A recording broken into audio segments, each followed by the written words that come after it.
الحمد لله رب العالمين والصلاة والسلام على سيد الأنبياء والمرسلين محمد وآله وأصحابه أجمعين ومن تبعهم بإحسان إلى يوم الدين وعلى كل من دعا بدعوته واستنى بسنته واهتدى بهديه إلى يوم الدين أما بعد أعوذ بالله من الشيطان الرجيم بسم الله الرحمن الرحيم ووجدك ضالا فهدى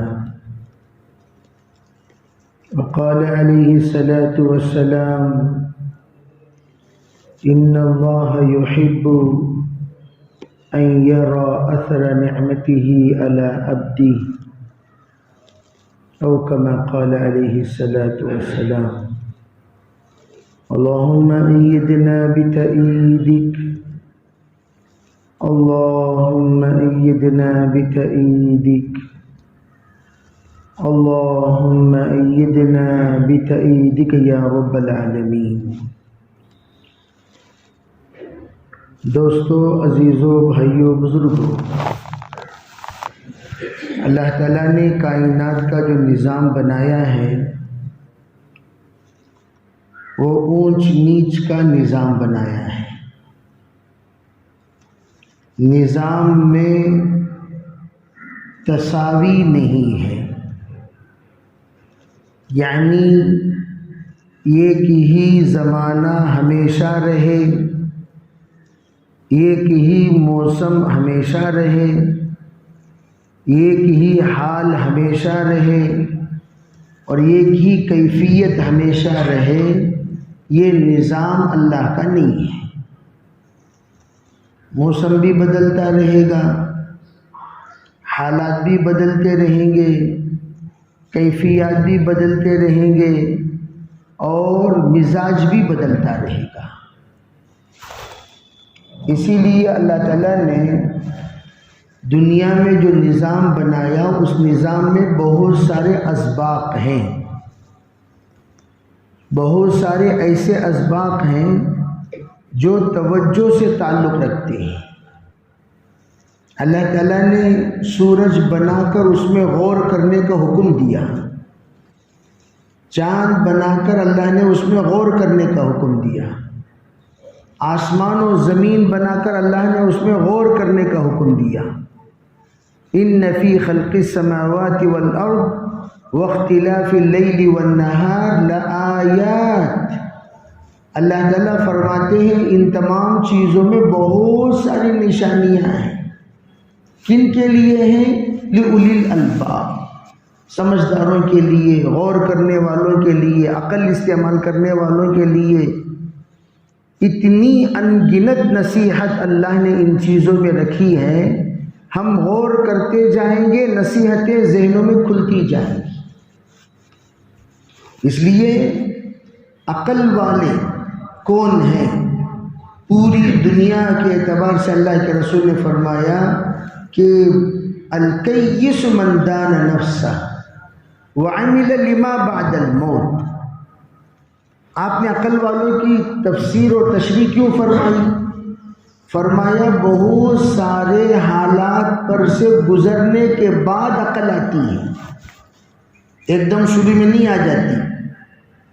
آپ ہر انسان کے آخری انتہا میں ان کے تجربہ پوچھو، وہی باتیں بتائیں گے جو باتیں انبیاء نے بتایا، وہی باتیں بتائیں گے جو باتیں صلحاء نے بتائی، وہی باتیں بتائیں گے جو باتیں اتقیاء بتاتے ہیں، وہی باتیں بتائیں گے جو باتیں قرآن و حدیث بتاتی ہیں، کوئی اور بات نہیں بتائیں گے۔ انتہا میں کب؟ جب پورے چیزوں کا نشہ ختم ہو جاتا ہے، صحت کا نشہ ختم ہو گیا، مال کا نشہ ختم ہو گیا، عہدے کا نشہ ختم ہو گیا، پریوار کا نشہ ختم، پورے نشے کے ایک ایک درجے میں ایک ایک جنون رہتا ہے، وہ ایک ایک ڈیجٹ پہ ڈیجٹ درجہ بدرجہ اسٹیج بائی اسٹیج ختم ہوتا جائے گا. ختم ہوتے ہوتے عقل کامل ہوتی جائے گی، اور پھر اس کامل عقل کے ساتھ جو بندہ نصیحت کرتا ہے وہ نصیحت وہی نصیحت ہوتی ہے جو حضرات انبیاء علیہ والسلام نے اپنی امت کے سامنے کی. یہ آخر میں جا کر آدمی اس کو تسلیم کرتا ہے، ان حالات میں تسلیم کرتا ہے جب وہ مجبور ہوتا ہے، ان حالات میں تسلیم کرتا ہے جب وہ معذور ہوتا ہے، ان حالات میں تسلیم کرتا ہے جب وہ ہر اعتبار سے تنگ ہو جاتا ہے.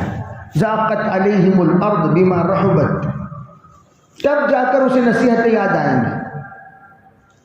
ہم لوگ آسٹریلیا میں ایڈریس لے کر نکلے، بھئی چلو کسی سے ملاقات کے لیے. جب نکلے تو اتفاق کی بات یہ ہے کہ وہ گھر پہنچے جس گھر میں وہ صاحب نہیں ہے جن کا نام چٹھی میں لکھا ہوا ہے. وہ دیکھے تو کوئی عیسائی صاحب تھے. تو ہم وہاں جانے کے بعد میں مراقبے کے لیے ہمارے پاس ٹائم دیا جائے گا، ٹھیک ہے بھائی. تو وہ صاحب کے پاس جب ہم پہنچے تو وہ بیمار تھے. ہم نے دروازہ تو کھٹکھٹا دیا، کوئی خاتون آئی لڑکی وہ اور دروازہ کھولی، اور دروازہ کھولنے کے بعد انہوں نے اندر بلایا، بھائی آئیے کیا بات ہے. ہم نے کہا بھائی جو صاحب ہے ان سے ملنا ہے. وہ اندر جو صاحب ہے ہمیں نہیں پتا کہ وہ عیسائی ہیں، ہم سمجھے کہ وہ مسلمان ہی ہوں گے، اندر چلے گئے.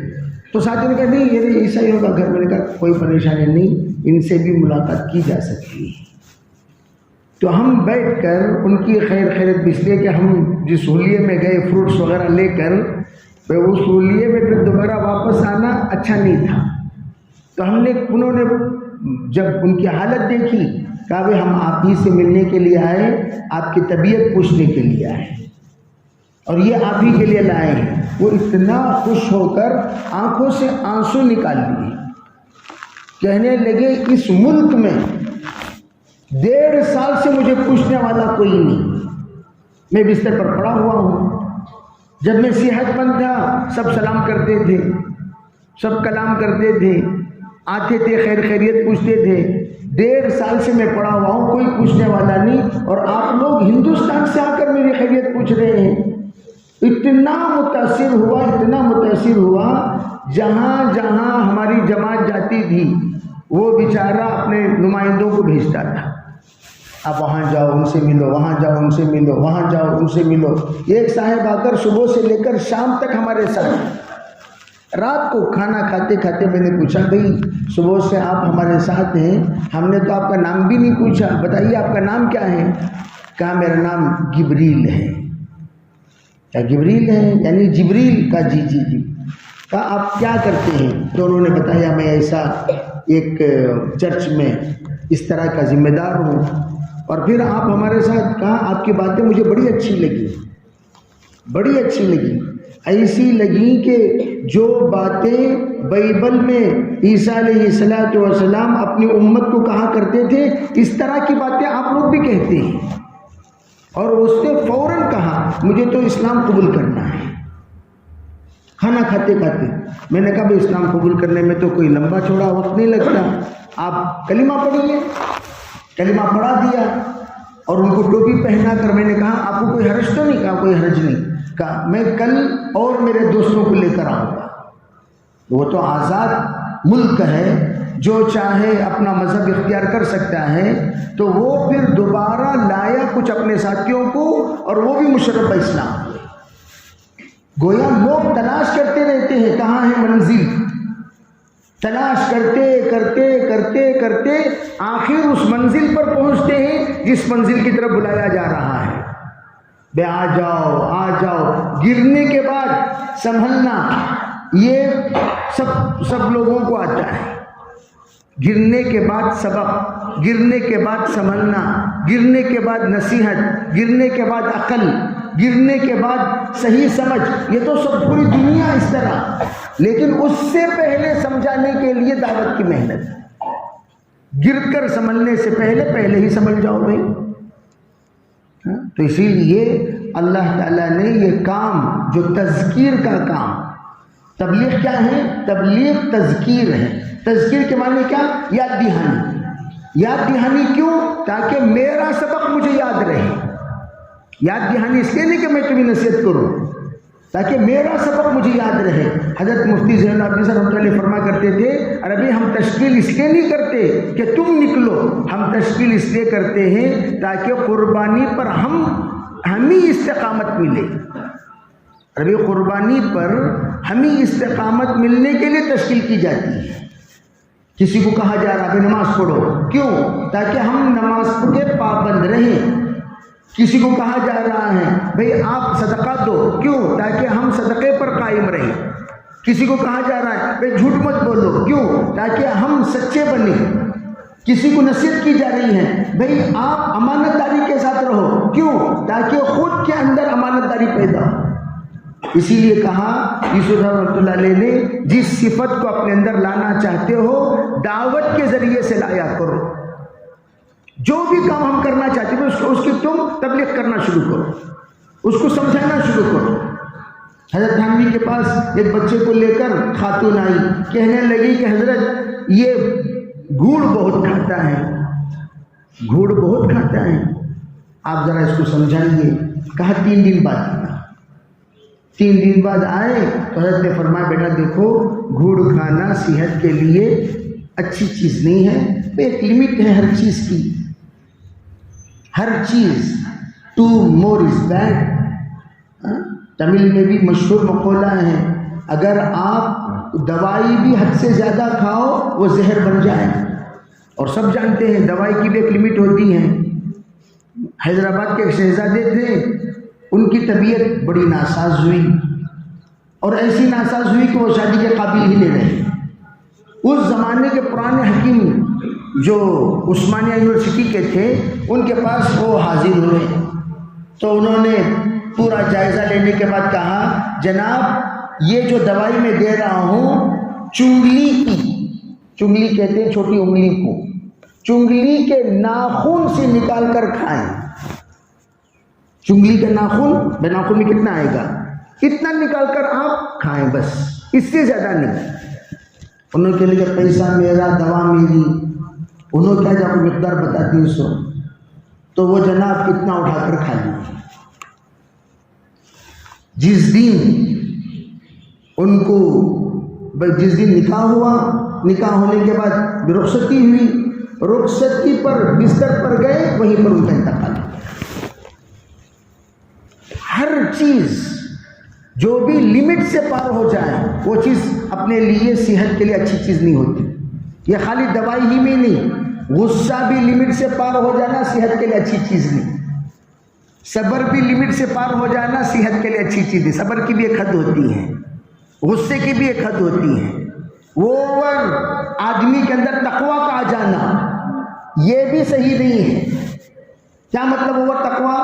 حضرت ابو ذر رضی اللہ تعالی عنہ رات بھر نماز، دن بھر روزہ.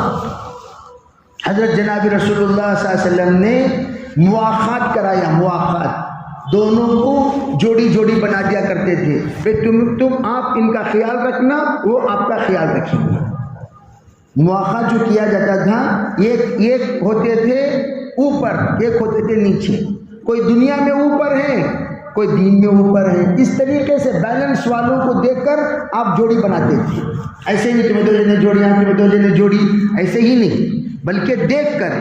تو حضرت ابو ذر کو جو جوڑی بنائے حضرت سلمان فارسی کو، اور حضرت سلمان فارسی تو بھائی جہاں دیدہ ہیں. حضرت سلمان فارسی عالم کے اعتبار سے بڑے تجربے کار انسان، 320 سال اللہ نے ان کو عطا کی. اور وہ ایسے انسان تھے جو ایک زمانے تک یہودی کے حبر کہتے ہیں، حبر یہودی کے جو علماء ہوتے ہیں ان کو حبر کہتے ہیں، احبار کے خدمت میں رہے اور بہت کچھ علم حاصل کیا. اور پھر انہوں نے نصیحت فرمائی. نیک صالح تھے وہ راہب. انہوں نے کہا دیکھو ہمارے بعد ان کی تربیت میں رہو، میرے بعد ان کی تربیت میں رہو، میرے بعد ان کی. تو وہ خود جو بھی راہب ہوتے تھے اپنے وفات پر رہبری کرتے تھے، آئندہ تمہارا شیخ کون ہوگا، آئندہ تمہارا استاذ کون ہوگا. آئندہ تمہارا کون ہوگا معلم، اس طریقے سے وہ خود رہبری کرتے تھے۔ جب عیسائیوں کا آخری پادری جن کی صحبت میں یہ تھے تو انہوں نے نصیحت کی اب دنیا میں کوئی نہیں ہے، بس انتظار کرو، مدینہ منورہ میں ایک نبی آنے والے ہیں اور ان کے انتظار میں رہو، جب وہ آ جائیں تو ان کی صحبت میں چلے جانا۔ تو حضرت سلمان فارسی تو اس وقت زبردستی غلام بنے، یعنی خود غلام نہیں تھے، وہ آزاد تھے۔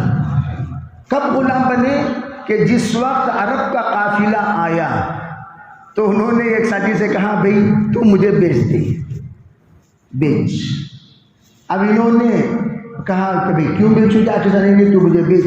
اب وہ جو بات ایسی تھی کہ وہ سب کے سامنے ظاہر کرنے والی نہیں تھی، طلب ان کا ایسا تھا، ہدایت کے لیے خود غلام بن گئے۔ غلام بن کر وہ مکہ المکرمہ سے مدینہ منورہ بکتے بکتے بکتے مدینے کو آ کر پہنچے، اور مدینے میں جب آ کر پہنچے تو حضرت کا انتظار رہا کہ اس نبی آخر الزمان کا جس کی پیشن گوئی ان کے استاذ نے دی تھی، انتظار کرتے کرتے آخر وہ گھڑی آ گئی۔ وہ لمبی تفصیلات ہیں تو اللہ کے رسول علیہ الصلوۃ والسلام کو آزمانے کے لیے حضرت سلمان فارسی نے 3 طریقہ اختیار کیا۔ وہ 3 طریقوں کے بعد ان کو یقین ہو گیا ہاں یہی نبی ہیں، پھر اس کے بعد اسلام قبول کیے، اور پھر حضرت سلمان فارسی کو آزاد کرانے حضور صحابہ کی جماعت کو لے کر پہنچے۔ کہا کیا چاہیے؟ کہا آج شام تک 100 درخت لگانا چاہیے، 100 درخت لگا دو گے تو میں ان کو آزاد کر دوں گا۔ تو اللہ کے رسول صلی اللہ علیہ وسلم خود کنویں پر بیٹھے اور پانی سینچا، اور صحابہ کرام کو سب کو پوری جماعت کو حرکت میں لگا دیا، گڑھا کھودو اور پھر درخت لگاؤ، گڑھا کھودو درخت لگاؤ، گڑھا کھودو درخت لگاؤ۔ 100 درخت شام تک کھجور کے لگا دیے، اور اس کے بدلے میں جو کچھ دینا تھا دے کر حضرت سلمان فارسی کو آزاد کرا۔ اور آزاد کرانے کی وجہ ان کا طلب، ان کا اندر کا کڑن، ان کا واقعہ۔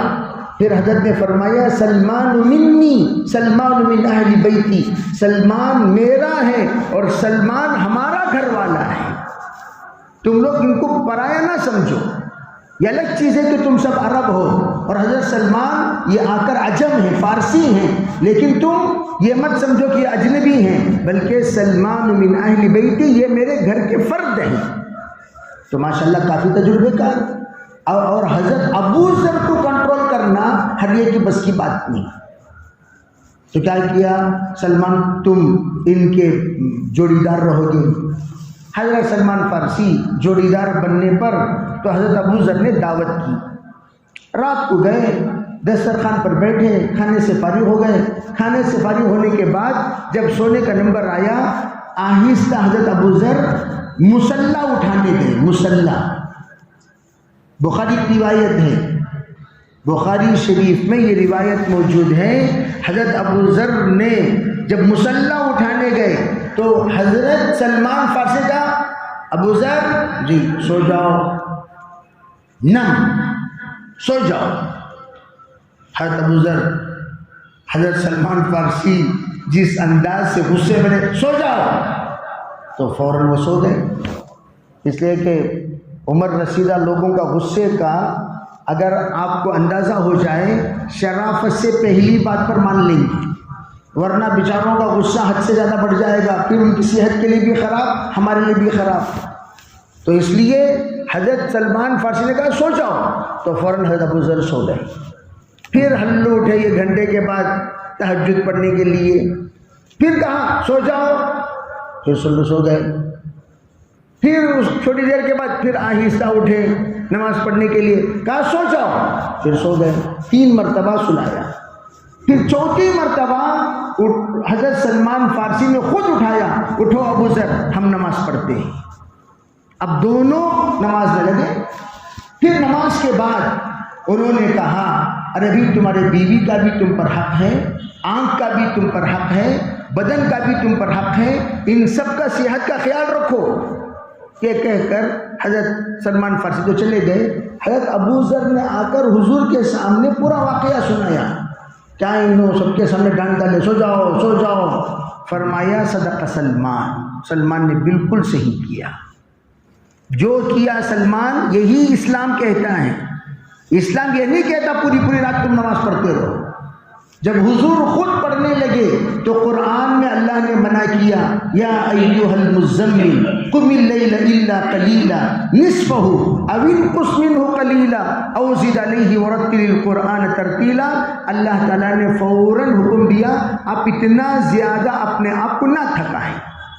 تو پتہ یہ چلا اعتدال یہ بہت ضروری ہے ہمارے دین میں. جتنا اعتدال کے ساتھ چلو گے, اتنا ہمیشہ چلو گے, غلو کے ساتھ چلو گے بہت جلدی تھک جاؤ گے. اسی لیے آپ دیکھیے فاسٹ رنرز ایک حد تک جا کر تھک جاتے ہیں. سلو بھاگنے والے بھاگتے رہیں گے بھاگتے رہیں گے بھاگتے رہیں گے بھاگتے رہیں گے, اپنی منزل کتنی بھی دور ہو آہستہ آہستہ پہنچ جائیں گے. ایک دم بھاگو گے تھک جاؤ گے.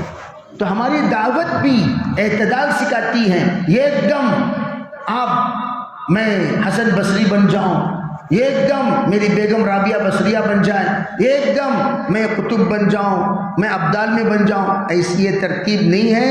اندک اندک بہم شود بسیار, دانا دانا غلہ می شود, قطرہ قطرہ سمندر می شود.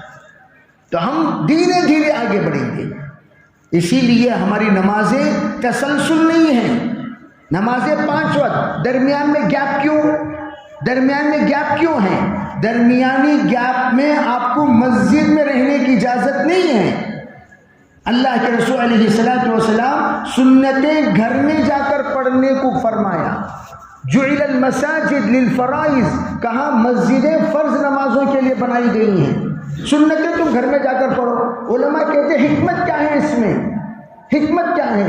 خود حضرت ابو بکر صدیق رضی اللہ تعالی عنہ جب خلیفہ بنے تو خلیفہ بنتے ہی صدیق اکبر نے فرمایا, ارے بھائی مجھ پر امت کی ذمہ داری ڈال دی گئی اور مجھ پر میرے گھر کی ذمہ داری بھی ہے. مجھ پر میرے گھر کی ذمہ داری ہے. اب میں تو ذمہ داری کے طور پر میں تجارت کرتا ہوں. اگر میں تجارت میں نکل گیا پھر یہ ذمہ داری سنبھالے گا کون؟ تو فوراً مشورہ کر کے حضرت صدیق اکبر کے لیے بیت المال سے ایک وظیفہ متعین کیا گیا. تو میں عرض کرنا چاہتا ہوں ہمارا کام اعتدال والا. بعض لوگ سمجھ جاتے ہیں تبلیغ والے بھی یوں ہیں یوں ہیں. تبلیغ والے یوں ہیں نہیں ہیں. ہم مہینے میں 3 دن کے بارے میں بولتے, 30 دن کے بارے میں نہیں بولتے. 30 دن کے بارے میں بولتے ہیں, مہینے میں 3 دن بولتے ہیں, 30 دن تھوڑی بولتے ہیں. پورے دن میں 2.5 گھنٹہ بولتے ہیں, 24 گھنٹہ تھوڑی بولتے ہیں. ارے بھائی ہم سال میں چلا بولتے ہیں, پورا سال لگا تھوڑی بولتے ہیں. ہمارا جو کام عشر کا کام یعنی 10% کام ہے. 10% کی دعوت دیتے ہیں, only 10%. ہم اتنا نہیں دعوت دیتے کہ پوری زندگی پوری زندگی پوری زندگی پوری زندگی دین پر چلنا ہے. دین پر پوری زندگی چلنا ہے. بھائی کیسے دین پر چلیں گے؟ نمازوں کا اہتمام کرو. پوری زندگی دین پر چلنے کا مطلب 5 کام کرنا, یعنی نمازوں کا اہتمام کرو, سنتوں کے مطابق زندگی گزارو, اور حلال حرام کی تمیز رکھو, جائز ناجائز کا لحاظ رکھو. حلال حرام کھانے پینے میں, جائز ناجائز معاشرے میں, اور اپنے معاشرے کو ایمانی والا معاشرہ بناؤ. یہ پوری زندگی دینداری پر گزرے جیسا ہو جائے گا. تو ہم دعوت تو اس بات کی دیتے ہیں. کبھی ایک وکیل صاحب آئے, کہنے لگے حضرت میرا جی تو یوں چاہتا ہے میں لائری چھوڑ دوں. حضرت نے فرمایا کیوں؟ کہنے لگے لائری میں جھوٹ بولنا پڑتا ہے, جھوٹ بولنا پڑتا ہے. حضرت نے فرمایا وکیل صاحب اگر آپ چھوڑ دو گے تو کیا ہوگا یہ تو لوگ یوں سمجھیں گے جو جماعتوں میں جائے گا سب کو لائری چھوڑنی ہوگی. لائروں کا جماعت میں نکلنا بند ہو جائے گا. کیوں؟ بھائی جو جماعت میں جائے گا لائری چھوڑنی ہوگی, جو جماعت میں جائے گا ڈاکٹری چھوڑنی ہوگی, جو جماعت میں جائے گا پروفیسری چھوڑنی ہوگی. تو سب کیا کریں گے؟ بھائی پروفیسریت چھوڑ دیا، تمام پروفیسروں کا دروازہ بند، لائر چھوڑ دیا، تمام لائروں کا دروازہ بند۔ فرمایا آپ وکیل صاحب سچے لائر بن کر تمام کے لیے نمونہ بنیے، جھوٹ کیوں بولتے ہیں؟ سچے لائر بنو۔ تو چنانچہ ایسے ایسے لائر حضرت کے زمانے میں بنے کہ جن کے تہجد کبھی قضا نہیں ہے۔ اسی زمانے میں کام میں لگے ہوئے لائروں میں ہمارے خلیل جان جن کا انتقال سورہ کہف پڑھتے پڑھتے ہوا، مدراس کے پرانے لائروں میں سے 55 کے لائروں میں۔ اب اندازہ لگاؤ اس زمانے میں لائر کا کیا مقام ہوگا؟ ڈرائیوراں کی اتنی عزت تھی، ڈرائیوروں کی اتنی عزت تھی، ارے بھائی ڈرائیور صاحب آ رہے ہیں تو لوگ بڑے احساس سے دیکھتے تھے اس زمانے کے ڈرائیور۔ اس زمانے میں تو بھائی پڑھے لکھے لوگوں کی بھی اور ان پڑھ لوگوں کی بھی سب برابر سرابر ہو گیا معاملہ۔ حالانکہ اس زمانے میں جو لوگ پڑھے لکھے ہوتے تھے پورے علاقے میں معزز نگاہوں سے دیکھا جاتا تھا۔ پڑھا لکھا انسان با ادب ہوتا تھا، پڑھا لکھا انسان با اخلاق ہوتا تھا، پڑھا لکھا انسان معلم ہوتا تھا، بڑا پڑھا لکھا انسان مربی ہوتا تھا، پڑھا لکھا انسان پورے گاؤں کے لیے مسیحا بن جاتا تھا۔ پڑھے لکھے انسان کے پاس بچوں کو لے جا کر چھوڑتے تھے، کیوں؟ یہ اچھے اخلاق سکھائے گا، یہ اچھی باتیں سنائے گا، یہ اچھی عادتوں کا عادی بنائے گا، اور اس کی صحبت کی وجہ سے بچوں کی ترقی ہوگی۔ تو پڑھے لکھے انسان کا بڑا احترام ہوتا تھا۔ اور بھائی وہ زمانے میں اس اللہ کے بندے نے جس وقت دعوت میں لگ کر کام کرنا شروع کیا، نتیجہ کیا ہوا؟ نتیجہ یہ ہوا سورہ کہف پڑھتے پڑھتے روح قبض ہوئی، ہاتھ سے قرآن نہیں چھوٹا، ہاتھ سے چشمہ نہیں چھوٹا۔ آپ اندازہ لگاؤ، ہم سوتے ہیں تو ہم خود بیلنس کھو دیتے ہیں، سوتے سوتے ادھر لڑکتے رہتی ہیں، ادھر لڑکتے رہتی ہیں، میک سامنے رکھے تو میک پہ ٹپ گر جاتی، سوتے سوتے چہرہ میں بیٹھ کے تو چہرہ سے گر جاتی، سوتے سوتے۔ ارے بھائی سوتی شاہوں کے ایک زبردست واقعات کے فہرست ہیں، سونے والوں نے کیا کیا ہنگامہ کیا۔ تو ہمارا جو کام ہے سونے سے کام بگڑ جاتا ہے، اور موت آئی چشمہ نہیں چھوٹا، موت آئی قرآن نہیں چھوٹا، قرآن اور چشمہ ہاتھ میں روح قبض ہو گئی۔ آپ اندازہ لگاؤ کتنے آسانی سے اللہ روح قبض کیا ہوگا، تو اندازہ لگا سکتا ہے۔ جبکہ موت کے سلسلے میں تو حضرت علی فرماتے ہیں کہ اگر کسی زندہ پرندے کو اٹھا کر تیل میں ڈال دیا جائے، جس طرح وہ تڑپنے لگتا ہے اس طرح موت کی سکرات، 300 ضربے تلوار کی لگایا جائے اس طرح موت کی سکرات۔ جو سونے اٹھاؤ بھی ان کو، رکوع میں نہیں، سب قیام میں، ٹھیک ہے؟ نہیں تو مذاکرہ بعد میں کر لیں گے، سو کو اٹھ جاؤ، تھوڑی دیر سو کو اٹھ جاؤ، بعد میں مذاکرہ کریں گے، سنیں گے انشاءاللہ۔ یہاں موت کی بات چل رہی ہے، کون سی چل رہی ہے بولو؟ نیت کرو انشاءاللہ ہم ایسے جئیں گے کہ موت کے وقت ہمیں کوئی تکلیف نہ ہو، کوئی مشکل نہیں۔ میں ہمیشہ کہا کرتا ہوں بھائی ایسی زندگی گزارو۔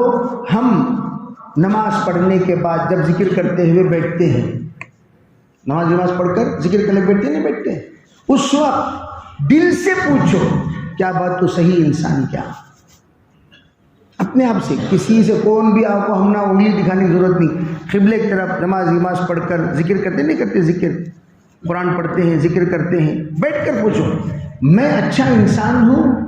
تو ہماری ضمیر بتائے گی۔ کون بتائے گی بھی بولو؟ اللہ تعالیٰ ہر ایک کے اندر ایک ضمیر رکھے ہیں، ضمیر۔ وہ ضمیر 3 قسم کی ہوتی ہے۔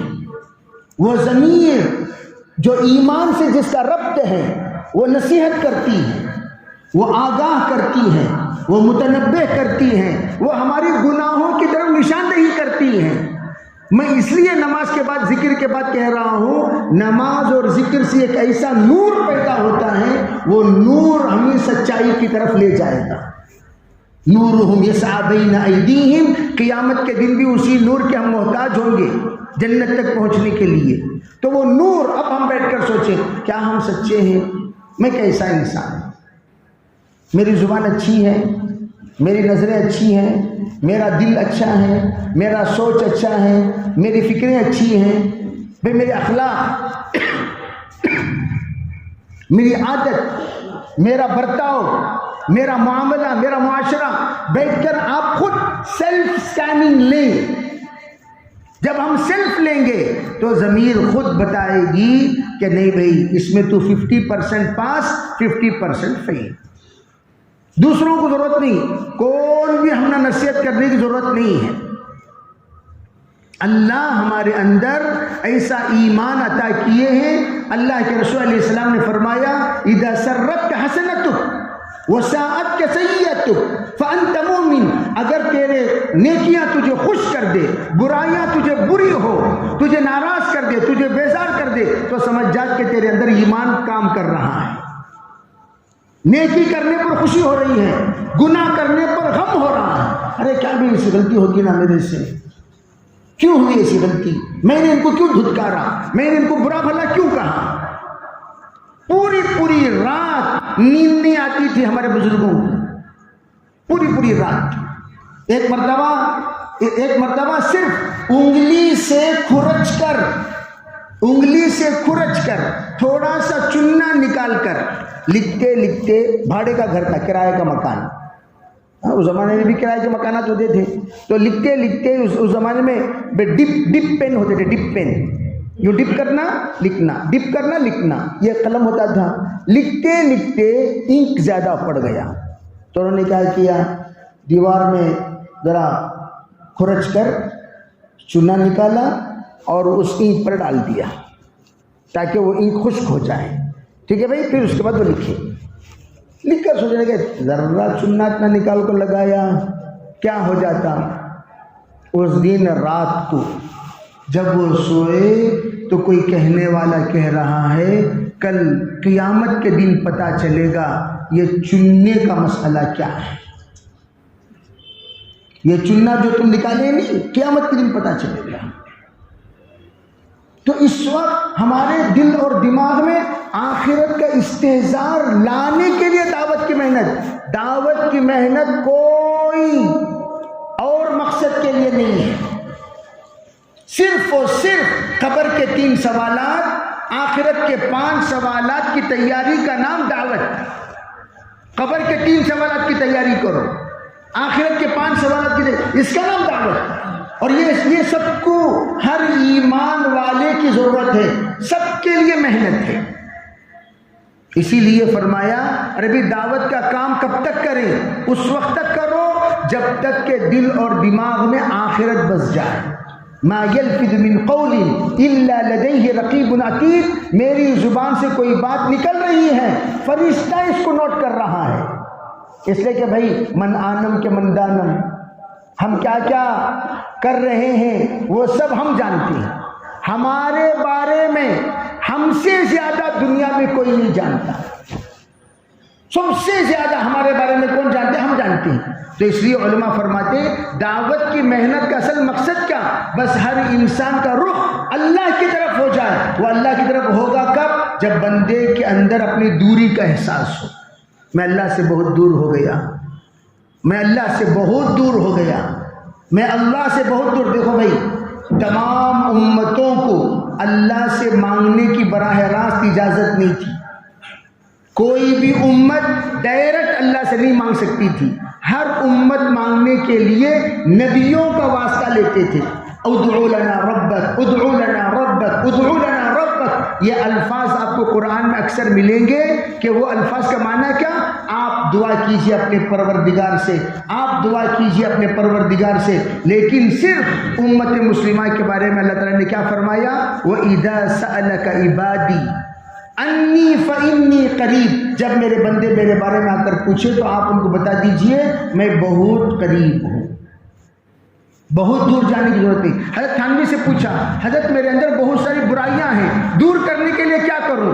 فرمایا صدقہ دے کر دعا کرو, صدقہ دے کر دعا کرو. جھوٹ بولنے کی عادت ہے, آرام سے جھوٹ بولتی, جیسے تشکیل کے وقت میں اچھے اچھے لوگ جھوٹ بول رہے ہیں, تشکیل کرنے جاؤ کچھ بھی نہیں ہوتا, عذر نہیں بھائی جا نہیں سکتا, ہماری پریشانی تم نہ کیا معلوم. اب ایسی بات کہہ دیتے ہیں ہماری پریشانی تم نہ کیا معلوم, اب چھوڑو بھائی کہاں ہمارے ساتھی ہمارے سے کر کے تو کہاں جانا, چھوڑو. حضرت مولانا عمر صاحب رحمۃ اللہ فرما کرتے تھے اگر تم نے جھوٹا عذر پیش کرتے ہوئے یوں کہا کہ ہماری پریشانی حالانکہ پریشانی نہیں ہے, تو کہیں وہ گھڑی دعا قبول نہ ہو جائے اور پریشانی تمہارے متوجہ نہ ہو. جیسے پریشانی تم نہ کیا معلوم, پریشانی تھی ہی نہیں, پریشانی تھی ہی نہیں, جھوٹ بولا اس نے, تم نہ کیا معلوم بھائی, تم نہ کیا معلوم بھائی, تم نہ کیا معلوم بھائی. اور جو تشکیل والے واپس چلے گئے دل خوش باغ باغ, کیا کیسا ٹھکایا ان کو. اس لیے میں ہمیشہ کہا کرتا ہوں تشکیل میں جانے والے اس وقت تک کوئی بھی چیز اس بندے کے گھر میں ہرگز نہ چکو جب تک تشکیل نہ ہو جائے. نہیں, کیوں؟ یہ لوگوں کو ٹیکنیک پتا ہے, آتے ہی چائے, آتے ہی پانی, آتے ہی بسکٹ, آتے ہی کھجور, آتے ہی چاکلیٹ دے دال کو چاکلیٹ دیتی ہیں.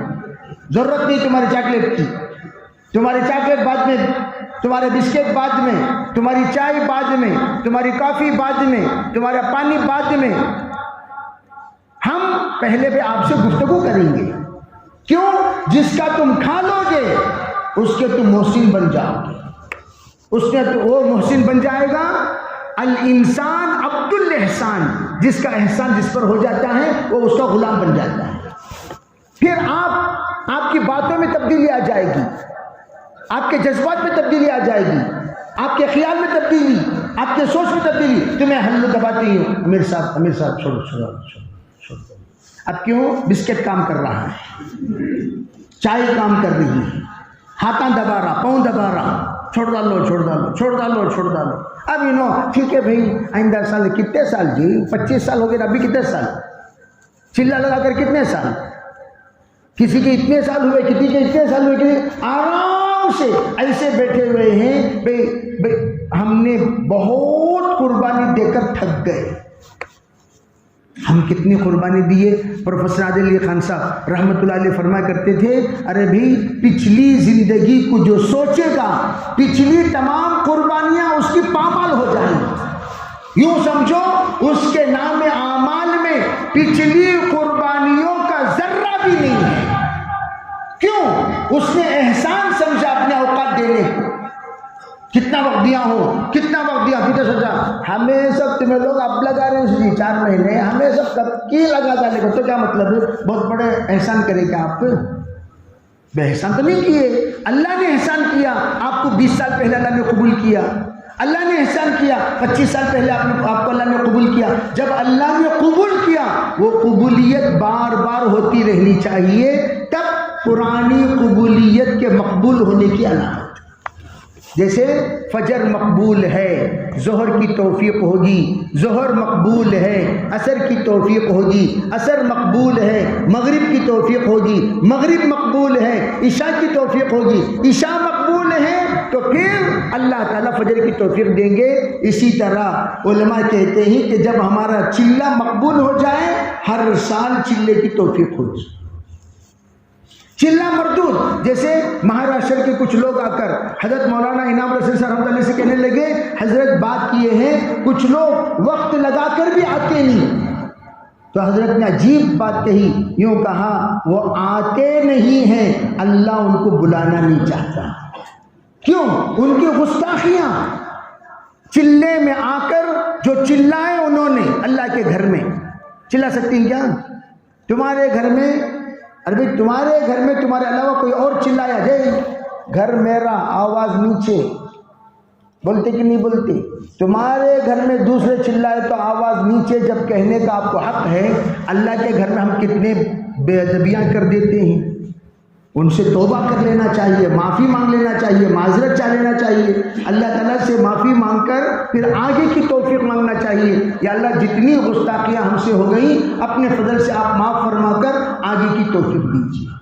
تو اس لیے میرے عزیز بھائیوں، کام بہت اونچا، اور ہر طبقے کو اللہ تعالیٰ اپنی اپنی صلاحیت کے اعتبار سے قبول کرتا ہے۔ تو ماشاءاللہ جن جن لوگوں کو اللہ نے اوپر کا درجہ دیا تو ان لوگوں کی استعداد کے اعتبار سے ان کی ذمہ داری بڑھ جاتی ہے۔ جیسے میں یوں عرض کیا کرتا ہوں، بھائی اللہ تعالیٰ آپ کو آپ کے معیار کے اعتبار سے کام نہیں ملا تو ہم کیا کہتے ہیں؟ بھائی ہم لوگ ایجوکیٹڈ، ہماری ڈگری کے برابر کام نہیں، میری ڈگری ہے یہ ڈگری کے برابر میرا کام نہیں۔ کیا مطلب؟ کام نیچا درجہ کا ملا ہے، آپ کی ڈگری یہ ہے تو آپ کی ڈگری کے لیول کا کام ملنا چاہیے، تو تب آپ خوش ہوتے ہیں، یا آپ کی ڈگری سے اوپر کا کام مل جائے اور خوش ہو جاتے ہیں، چلو میں یہاں تک پڑھا، اس سے بڑھ کر کا کام مل گیا آپ کے تجربے کی وجہ سے، تو آپ خوش ہو جاتے ہیں۔ ڈگری نیچے، ڈگری اور کام کو کوئی فاصلہ، کوئی تعلق ہی نہیں ہے، تو آپ بوجھے سے رہتے ہیں، آپ کے چہرے پر بشاشت نہیں۔ تو میں یہ عرض کرنا چاہتا ہوں، اسی طرح ہمارا مقام کیا ہے اور ہمارا کام کیا ہے۔ مقام ایمان والا ہونے کا، مقام بحیثیت محمدی ہونے کا، مقام اللہ کے رسول علیہ السلام کے امت ہونے کی، وہ مقام حاصل ہونے کے باوجود کام کہاں ہے؟ خالی نمازاں پڑھنا کافی ہے؟ نہیں ہے۔ خالی ذکر کرنا کافی ہے؟ نہیں ہے۔ آپ کی ذمہ داری اور بھی کچھ تھی، وہ ذمہ داری نہ نبھانے پر ہمارا مقام کے برابر کام نہیں ہوا۔ تو اللہ تعالیٰ یہ کام، ایسا کام ہمیں عطا کیا جو ہمارا مقام، اللہ نے وہ اسی مقام کے اعتبار سے ہمیں کام عطا فرمایا۔ تو ہم ایک تو یہ ہے کہ اس کام کے اعتبار سے نیت کرو، انشاءاللہ پوری زندگی کام میں جڑ کر کام کریں گے، اور کام کے ہم محتاج بن کر کام کریں گے۔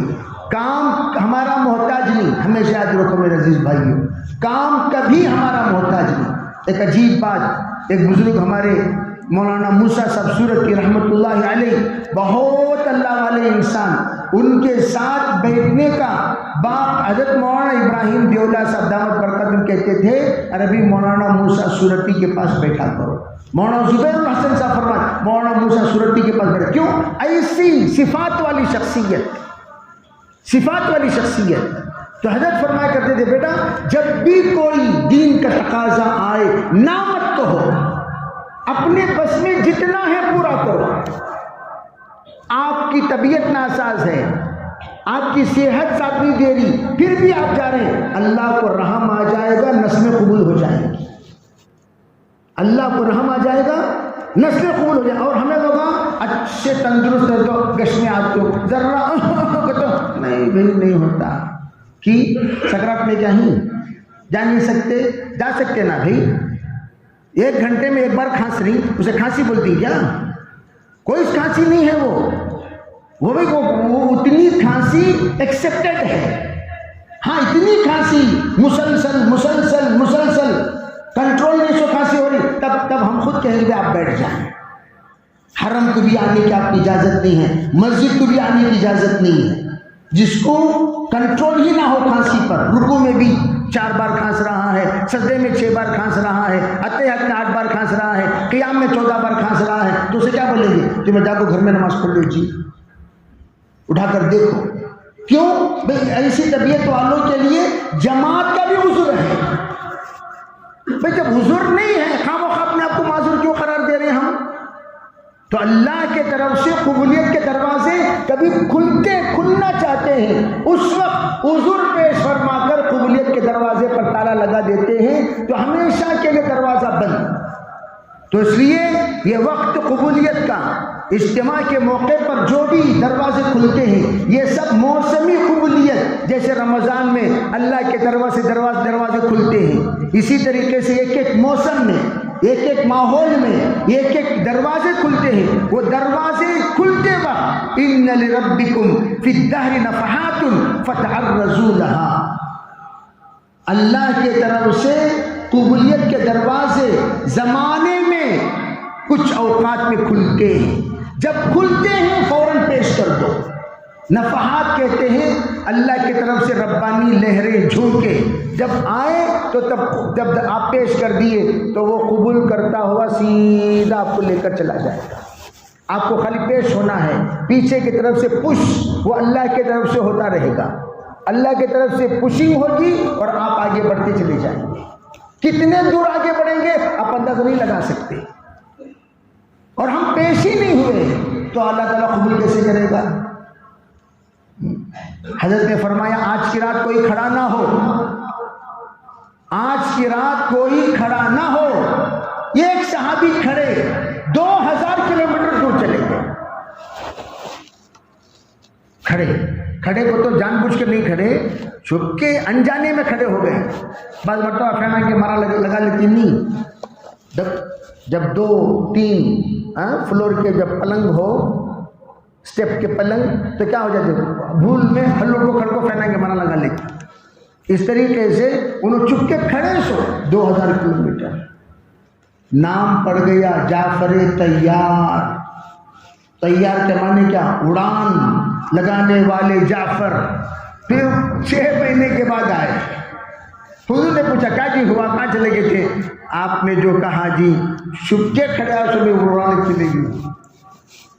یہ بھی ایسے واقعات تو بعض مرتبہ اللہ کی طرف سے قبولیت کے دروازے، ہم چھپ کے کھڑے ہوئے، یہ الحمدللہ کہیں سے کہیں چلا گیا، کہیں سے کہیں۔ حضرت مولانا پروفیسر نادر علی خان صاحب بار کہنے لگے وہ لوگ جو سب سے پہلی جماعت جو آئی علی گڑھ یونیورسٹی میوات کی، تو شریر طلبہ نے کیا کیا؟ شریر طلبہ نے ٹھنڈ کے موسم میں میوات کی جماعت کو کمرے میں بند کر کے پنکھا چلا دیا، اور بیچارے میوات کی جماعت پنکھے تو دیکھے نہیں تھے، انہوں کون سا کی پرندہ مصیبت آپ کو کمرے کے اندر گھس گئی نہ سمجھ کر رومالہ اٹھا کر مارنی سو مارنی اس پرندے کو بھگانے کے واسطے، حالانکہ وہ کیا ہے، وہ پنکھا ہے، پوری رات بیچارے سوئے نہیں۔ تو اس رات ان لوگوں نے جو تہجد کی نماز پڑھی اور پڑھ کر اللہ سے بہت دعا مانگی، تو نادر علی خان صاحب کہنے لگے دوسرے دن جس وقت یہ حرکت معلوم ہوئی تو آ کر ہمارے ذمہ داروں نے ڈانٹا، عربی طلبہ اسی شرارت کیوں کیے، مناسب اس طرح کرنا، تو انہوں نے آ کر معافی مانگی، معذرت چاہی، اور اس کی تلافی میں جو تشکیل انہوں نے کی اس پر لبیک کہا۔ آج وہ ملکوں کے ذمہ دار بن گئے، پنکھا چلانے والے بچے اس زمانے میں ملکوں کے ذمہ دار بن گئے۔ تو قبولیت کی کون سی گھڑی میں اللہ تعالیٰ دعا قبول کر لیتے ہمیں کیا معلوم؟ تو اس لیے آج ہم سب کے سامنے ایک تو ہمارے تقاضا ہے اجتماع کا، اور اجتماع کے تقاضے سے پہلے اللہ کے راستے میں نکلنا، اللہ کے راستے میں نکل کر لوگوں کو نکالنا، اور خود ہر ایک کی جو فیلڈ ہے، ہر ایک اپنا ایک دوستانہ تعلق رکھتا ہے۔ روزانہ اگر ہم اپنے فون میں دیکھیں اتنے کانٹیکٹس ہیں ہمارے، اتنے کانٹیکٹس کو ہم نے اللہ سے کتنے لوگوں کا کانٹیکٹ کرایا، کانٹیکٹس اتنے ہیں کہ کسی کو ہم نے دین کی بات کی نہیں۔ میں تو یہ کہتا ہوں بھائی ہمارے گھر میں رہتے ہوئے گھر کے افراد سے آج تک ہم دین کی بات نہیں کی۔ کتنے ایسے لوگ ہیں ارے گھر میں ہیں لیکن یہ نہیں معلوم کہ میرے والد کو کلمہ آتا کہ نہیں آتا، یہ نہیں معلوم میری بیوی کو کلمہ آتا کہ نہیں آتا، یہ نہیں معلوم کہ میرے بچوں کو کلمہ آتا کہ نہیں آتا، یہ نہیں معلوم میرے بھائی کو کلمہ آتا کہ نہیں آتا۔ اگر آپ آزما کر دیکھیں گے تب پتہ چلے گا او ہو بھائی ان کو تو یہ بھی نہیں آتا، یہ بھی نہیں آتا، یہ بھی نہیں آتا۔ مادر ذات کوئی عالم پیدا نہیں ہوتا، ہر ایک محنت کرتے کرتے آگے بڑھتا ہے۔ تو ہم اپنے گھر والوں کا فکر کرنے والے کب بنیں گے؟ جب خود اپنی ذات کی فکر کرنے والے بنیں گے۔ تو اس لیے بھائی سب تیار ہیں انشاءاللہ؟ تو اللہ کا نام لے کر بتاؤ کون کون اللہ کے راستے میں نظام بنا کر، ایک تو ہے اجتماع سے پہلے ہماری تشکیلیں، کہ اجتماع سے پہلے ہماری محنتیں، ہمت سے ارادے فرما کر انشاءاللہ چلہ کا وقت ہے تو چلے کے اعتبار سے ترتیب بنا کر بتاؤ، اور جو جو ساتھی ایک زمانے سے پینڈنگ رکھے ہوئے اپنے چلے کو، یہ بہترین موقع ہے، پورے کرنے کے لیے ہمارا چلہ لگے گا تو اللہ تعالیٰ سووں کے چلے لگانے کا ہمیں اللہ ذریعہ بنائیں گے. بتاؤ بسم اللہ بول کر, ہمت کر کے جلدی جلدی بتائیں. جی ماشاء اللہ, سید مسعود بھائی, جی عظمت حسین صاحب, اجمل حسین صاحب, ہاں بتاؤ بھائی جلدی جلدی بتاؤ. سہیل بھائی, ماشاء